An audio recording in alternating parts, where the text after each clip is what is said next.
तो हम लोग करेंगे पेपर डिस्कशन। इस पेपर में टोटल 35 क्वेश्चन थे। 36। अच्छा, एक क्वेश्चन अच्छा ठीक हो गया, और रिपीट भी है, बोल रहे हो, बता रहे तुम लोग।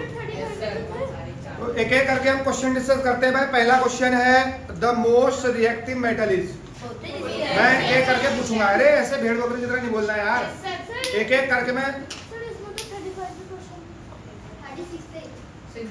19 क्वेश्चन 2 बार आया है, दिख रहा है तुमको?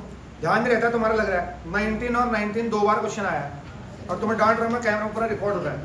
इधर देखिए, अब मैं जिससे बोलूंगा वही मेरे को बता देना, नहीं तो मैं यहाँ आके बोलूंगा भैया चलो भैया इसका आंसर बता, पूरा डिटेल में बताओ, ठीक है ना? माइक खोल के।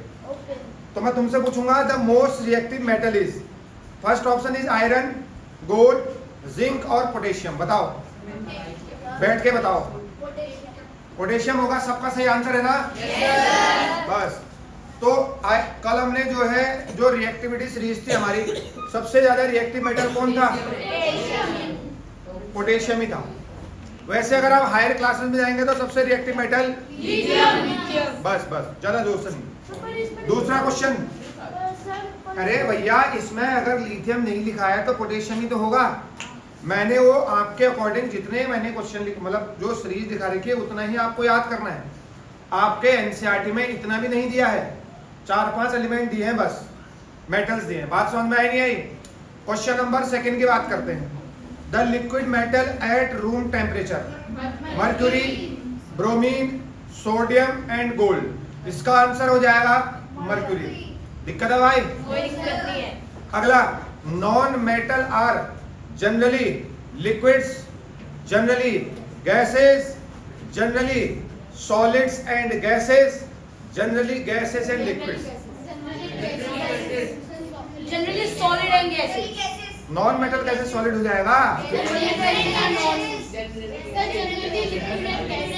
जनरली लिक्विड एंड गैसेस आएगा तो ये हम लोग टिक लगा सकते हैं। दिक्कत है भाई? अगला, the metal which is stored in kerosene. Sodium metal को जो है हम लोग केरोसिन में स्टोर कर सकते हैं। पीछे आवाज आ रही है, आगे देख के मुझे सुनो, क्योंकि ये क्वेश्चन आपके सैनिक स्कूल में भी इसमें से बहुत सारे क्वेश्चन आए हैं। बात समझ में आ गई? अगर हम 5th क्वेश्चन की बात करें, ऐसा कौन सा नॉन मेटल है जो रूम टेम्परेचर पे लिक्विड है? इसका आंसर हो जाएगा ब्रोमीन। ऑप्शन ब्रोमीन है। समझ में आ गया? कार्बन भी नहीं है, आयोडीन भी नहीं है, क्लोरीन भी नहीं है। बात समझ में आ गई नहीं आ गई? Next, materials around us can be classified into. हमारे आसपास जो भी मटेरियल्स हैं उनको हम या तो मेटल्स बोल सकते हैं या तो नॉन मेटल बोल सकते हैं। बात समझ में आई नहीं आई? नॉन मेटल में हमारे गैसेस और मेटल्स में हमारे सॉलिड वगैरह, आयरन वगैरह वगैरह चीजें। अगला, all matter are solid except mercury. ये तो कितनी बार क्वेश्चन आ गया। तो पहला ऑप्शन है सोडियम, कैल्शियम, मर्क्यूरी और हाइड्रोजन। ठीक है भाई? तो आंसर क्या जाएगा? मर्क्यूरी जाएगा। अगला है 8th question, metal oxide are of nature acidic, basic, neutral and all of these. जितने भी मेटल के ऑक्साइड होते हैं वो बेसिक इन नेचर होते हैं, है नहीं है? क्योंकि वाटर के साथ रिएक्शन करके हाइड्रोक्साइड का फॉर्मेशन कराते हैं। अरे आपको ये जो क्वेश्चन पेपर है बहुत इंपॉर्टेंट था, इसी में से 1-2 क्वेश्चन इस बार के सैनिक स्कूल या राष्ट्रीय मिलिट्री स्कूल के एग्जाम में आए हैं। तो आपको इस पेपर को घर से मतलब तो जब आपको मिलेगा इसको आपको संभाल के रखना है, ठीक है? ऐसे और टाइप के क्वेश्चन करेंगे, थोड़ा सा हमें इन्फॉर्मेशन और मिल जाएगी। अरे बात समझ में आ रही नहीं आ रही है? ऐसे ही आप हर चैप्टर करेंगे, चाहे मैथ्स हो, चाहे जीएस हो, चाहे इंग्लिश हो, चाहे ये हो, तो सिलेक्शन तो रुकेगा नहीं ना। अगला question, the metal which can be cut with knife. मैंने आपको बताए थे सोडियम एंड पोटेशियम। अगर सोडियम पोटेशियम आया तो वही लगा देंगे। अगर लिथियम भी आ गया और चौथा ऑप्शन होता है ऑल ऑफ दीज, तो आपको ऑल ऑफ दीज के साथ जाना पड़ेगा। दिक्कत है भाई?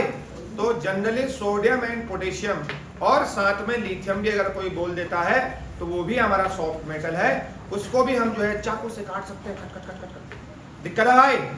अगला, when non metal react with water, जब नॉन मेटल वाटर के साथ रिएक्शन करता है क्या हाइड्रोजन गैस फॉर्म होती है? क्या कार्बन डाइऑक्साइड फॉर्म होता है? Non metal do not react with water. Non metal do not react with water. अरे दिक्कत है, कोई दिक्कत नहीं है। क्या नॉन मेटल वाटर के साथ रिएक्शन करते हैं? नहीं। इसलिए हम फास्फोरस को इतना तड़कता भड़कता होते हुए भी फास्फोरस को हम लोग कहाँ रखते हैं? पानी के अंदर स्टोर करते हैं, ताकि वहां अगर क्योंकि रिएक्शन नहीं होता है तो वाटर के साथ इसकी कोई रिएक्शन नहीं होगी। ऐसा कौन सा मेटल है, ऐसा कौन सा मेटल है जिसको हम पानी में डालेंगे तो तुरंत ब्लास्ट होता है और हाइड्रोजन गैस नहीं होती? सोडियम। क्या है भैया, दिक्कत है क्या? अगला, मेटल ऑक्साइड्स आर, मेटल के ऑक्साइड कैसे होते हैं भाई? पीछे खड़े हो जाइए, स्टैंड अप, बताओ metals oxide are. Wow, metal, अरे उसको कोई मत देखो, मुझे देखो, क्योंकि मुझे ही देख रहे हैं सब। बताओ भाई, metal oxides are basic oxides, acidic oxides, metalloids और neutral oxide. Why metal oxides are basic in nature? बताओ। अरे मुझे देखो, उसको मत देखो यार, इधर देखिए हमको। क्यों होते हैं? When metal oxide are react with water, they form hydroxide, and these hydroxides are basic in nature. ये इसका explanation होगा। Any problem? No sir. बैठिए, sit down और यहीं देखो, यहीं देखो भैया। अगला, to which category do antimony and arsenic belongs? Metals, metalloids, non-metal, minerals। देखो मैंने पढ़ाया, पेपर मारा। ये क्या है? मेटलॉइड्स है। क्या है? अरे मेटलॉइड्स है ना। मैंने आपको 7 मेटलॉइड्स बताए थे। Number 1 boron, silicon, arsenic, germanium, tellurium, antimony और पोलोनियम। ये 7 एलिमेंट ऐसे हैं जो मेटलॉइड्स हैं। इनकी प्रॉपर्टी मेटल्स और नॉन मेटल के बीच की होती है। ये ना ही मेटल की कैटेगरी के अंदर आते हैं और ना ही नॉन मेटल की कैटेगरी के अंदर आते हैं। बात समझ में आई क्या? अगला क्वेश्चन है, metals are solid except mercury. फिर से आ गया, और ये तो बहुत बार आया है, दिक्कत है भाई। अगला क्वेश्चन 14 क्वेश्चन है, which of the following metal catch fire in reaction with air? Magnesium, manganese, potassium और कैल्शियम। क्या किया है? अरे क्या किया है? अरे फॉस्फोरस, फॉस्फोरस तो है नहीं, पोटेशियम होगा इसका आंसर। दिक्कत है भाई, प्रॉब्लम?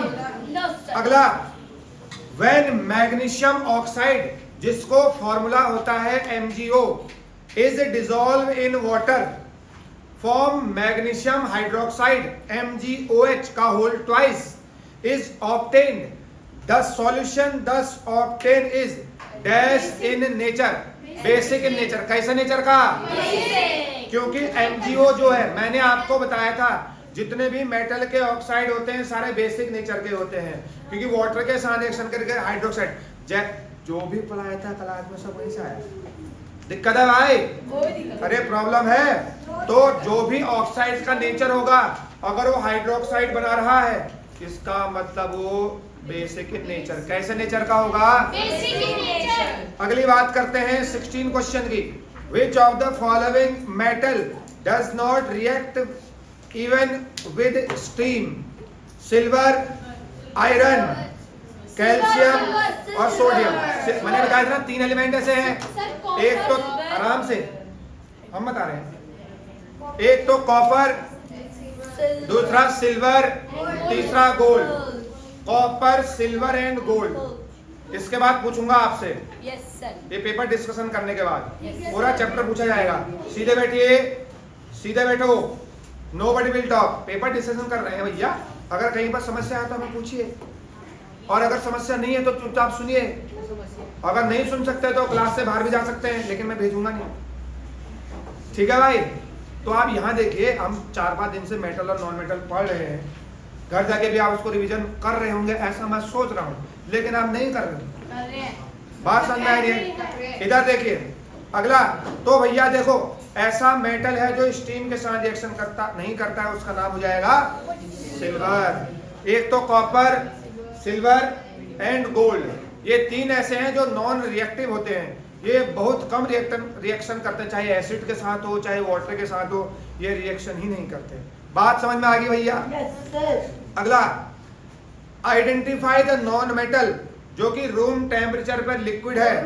ब्रोमीन, ब्रोमीन हमने बताया था, ब्रोमीन एक नॉन मेटल है जो रूम टेम्परेचर पे, अच्छा जो हमारा जो रूम टेम्परेचर होता है 25 डिग्री सेंटीग्रेड, इसका टेम्परेचर कितना होता है 20। अरे अगर भविष्य में कभी क्वेश्चन आ गया तो रूम टेम्परेचर मतलब 25 डिग्री सेंटीग्रेड पर जो ब्रोमीन है वो लिक्विड स्टेट में होता है। बात समझ में आई नहीं आई? अगला, वो भी लिक्विड में होगा क्योंकि वो मेटल है। Which of the following pair of compound undergo displacement reaction when they react with each other? देखिए पहला ऑप्शन है कॉपर की रिएक्शन जब भी AgNO3 के साथ कराते हैं, कैसे पॉसिबल है? अरे क्या कॉपर की रिएक्शन पॉसिबल? अरे कॉपर की रिएक्शन करी है AgNO3 के साथ, क्या पॉसिबल है? अरे भैया कॉपर का रिएक्शन AgNO3 के साथ कराया है, क्या पॉसिबल है? अरे सिल्वर प्लेटेड गोल्ड, ये तो बहुत लास्ट में आते हैं ना। अरे बात समझ में आई? कॉपर जो है इस Ag की जगह बैठ जाएगा तो कॉपर नाइट्रेट का सॉल्यूशन बना देगा और Ag को बाहर फेंक देगा क्योंकि कॉपर Ag से ज्यादा रिएक्टिव है। अरे बात समझ में नहीं आई? तो ऑप्शन नंबर 1 इज राइट। अगला, a reaction in which a more reactive metal displaces a less reactive metal, इसको हम लोग कॉम्बिनेशन बोलते हैं, डिस्प्लेसमेंट बोलते हैं, डबल डिस्प्लेसमेंट बोलते हैं या एडिशन बोलते हैं। तो ऐसे टाइप के रिएक्शंस को कैसे रिएक्शन बोलते हैं? डिस्प्लेसमेंट रिएक्शन बोलते हैं। You are talking too much, why? What is the matter? Is the, क्यों बातें कर रहे हो भाई? है तुमने एग्जाम नहीं निकालना है सैनिक स्कूल, एक भी क्वेश्चन गलत हुआ होगा तो हम तुमसे निपटेंगे। इधर देखो,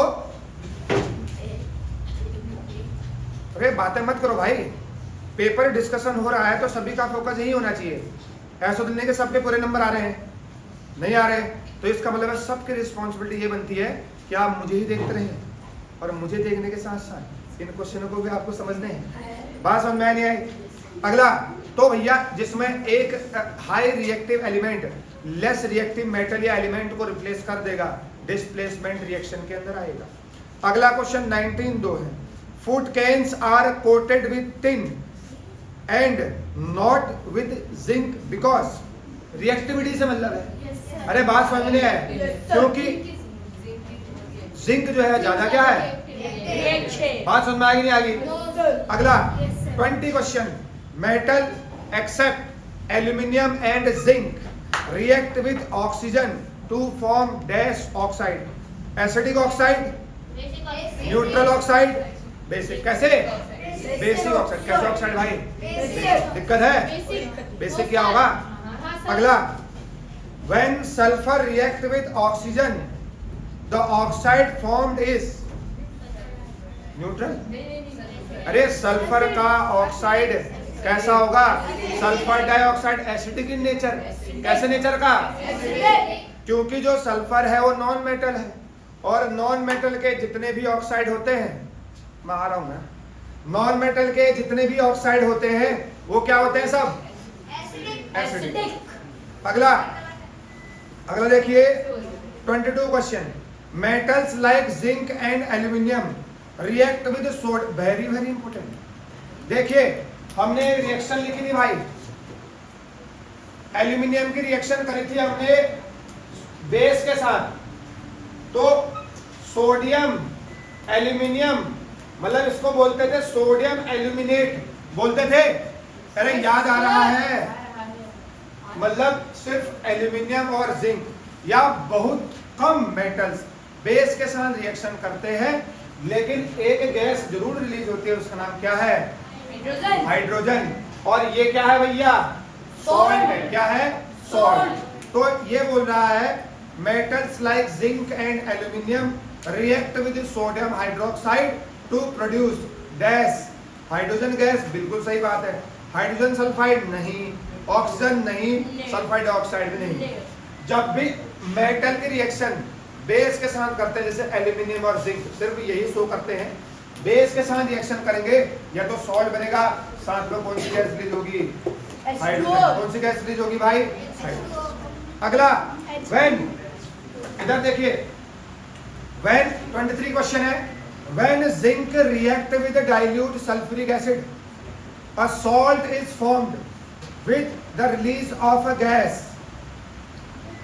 then the gas produced during this puts off a burning candle with pop sound. The gas evolved during this reaction is कौन सी? Hydrogen gas. अरे कौन सी गैस होगी भाई? हाइड्रोजन। क्या लिखा? हाइड्रोजन। Hydrogen gas. बात समझ में आई नहीं आई? अभी क्योंकि सर। अरे भैया देखो, मेटल की रिएक्शन एसिड के साथ करते हैं तो सॉल्ट बनता है। मेटल की रिएक्शन एक तो हम करेंगे किसके साथ? एसिड के साथ, तो सॉल्ट बनेगा, साथ में हाइड्रोजन गैस रिलीज होगी। नेक्स्ट 24 हाइड्रोजन गैस रिलीज होगी। कौन क्या होती है? वो नॉन मेटल है बेटा, पढ़ लो, वो नॉन मेटल है। इधर देखिए, the property by which metals can be beaten into sheets is known as malleability। अरे मेटल्स आर malleable, इसको हम पतली शीट में, चादरों में कन्वर्ट कर सकते हैं। अरे जितने भी ये पतले पतले शीट आ रहे हैं, ये सब के सब इनको पीट पाट करके बना रखा है ना, इतना पतला। दिक्कत है भाई। अगला, the property of metal by which it can be drawn into wires is called ductile. Ductility property का मतलब है इसको हम वायर्स में कन्वर्ट कर सकते हैं। सोनोरस का मतलब है ये साउंड प्रोड्यूस करते हैं। मैलेबल का मतलब होता है इनको हम थिन शीट में कन्वर्ट कर सकते हैं। कैमरा हिल रहा है। लश्यर का मतलब होता है ये शाइनी है। कैसा है भाई? शाइनी। दिक्कत है? अगला, which of the following can be beaten into thin sheet? Zinc. Zinc ही है। जिंक को हम थिन शीट में कन्वर्ट कर सकते हैं। दूसरा फॉस्फोरस है, non metal. Sulphur non metal. Oxygen non metal. तो जिसको थिन शीट में कन्वर्ट कर सकते हैं वही जो है जिंक कहलाए। 27 question, a substance is said to be sonorous if number 1 it conduct heat, it conduct electricity, it conduct water through metal piece और produce a ringing sound when beaten. बिल्कुल सही बात। सोनरस का मतलब क्या होता है? They can produce sound. अरे बात समझ आ गई नहीं आ गई? सोनरस का मतलब होता है they can produce sound. Any problem? अगला, pick the odd one from the following elements. तुम बताओ फ्रेंडो, pick the odd one from the following element. Gold, potassium, carbon and platinum. बताओ, एक तो आपका गोल्ड, एक तो पोटेशियम, एक तो है कार्बन और एक तो है प्लेटिनम। बताओ भाई। Yes you. कार्बन कौन से आएगा? बैठो बैठो। कार्बन जाएगा ना। बाकी सब के सब मेटल है। ये कैसा है? नॉन मेटल है। अरे कार्बन इज नॉन मेटल, बाकी सब मेटल है नहीं है? अरे गोल्ड मेटल है, पोटेशियम मेटल है, कार्बन नॉन मेटल है और प्लेटिनम आपका क्या हो गया? मेटल्स हो गया। अगला, which of the following statement is incorrect? Which, you stand up, which of the following statement is incorrect? यही बताएगा, बाकी कोई नहीं बताएंगे। Carbon is the most malleable metal.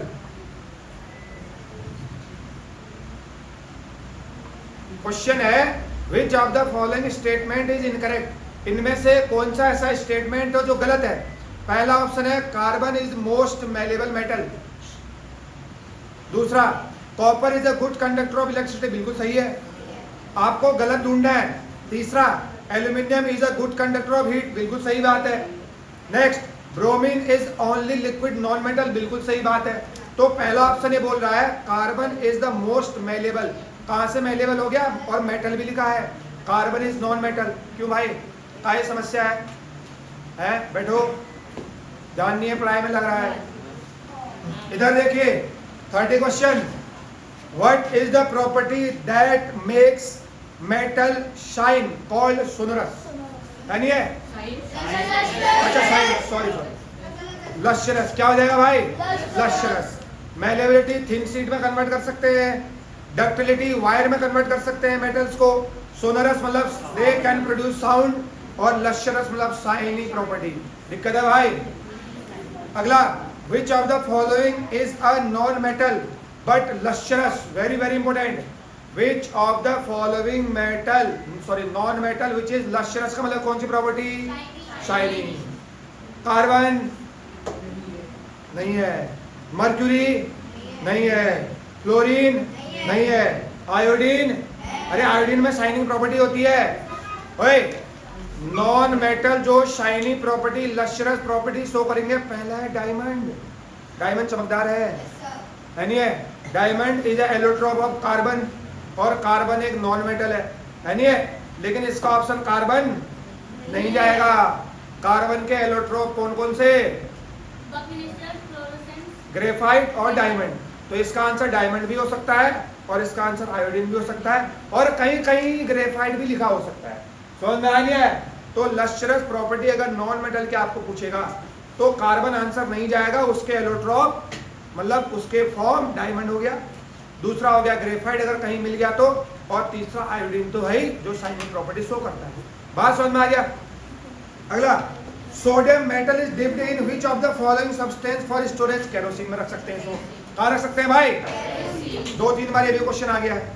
अगला, which of the following order is correct for the reactivity of metal?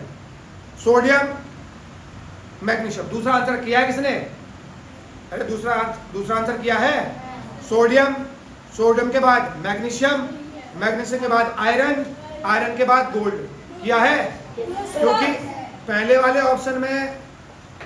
Option में sodium के बाद गोल्ड आया है, गोल्ड तो बहुत नीचे आता है। तीसरे वाले ऑप्शन में मैग्नीशियम आया है सोडियम से पहले, तो सोडियम से पहले मैग्नीशियम हो नहीं सकता। अगला, चौथे वाले में मैग्नीशियम आया, ये भी नहीं हो सकता। आंसर कौन सा जाएगा? सेकेंड। गलत करके आगे कोई बात नहीं, अभी नहीं पढ़ता हूँ, कैमरा बंद करके। विच of the following is liquid at room temperature? आप देखो भाई, मर्क्यूरी हो जाएगा, मेटल ही है क्योंकि ऑप्शन तो दिए नहीं है। और the most reactive metal is potassium, silver और कैल्शियम। तो कौन सा हो जाएगा भाई? पोटेशियम इसका आंसर है। देखो सभी बच्चों के आंसर सही नहीं, ठीक है? क्यों गलती करा है मैं चेक कर रहा हूँ सबका, ठीक है? एक एक करके हम बोले तो एक एक करके हम चेक करेंगे। तब तक आप भाई रिवीजन करो जल्दी से रिवीजन करिए। चलिए रिवीजन करिए जल्दी से। Okay sir.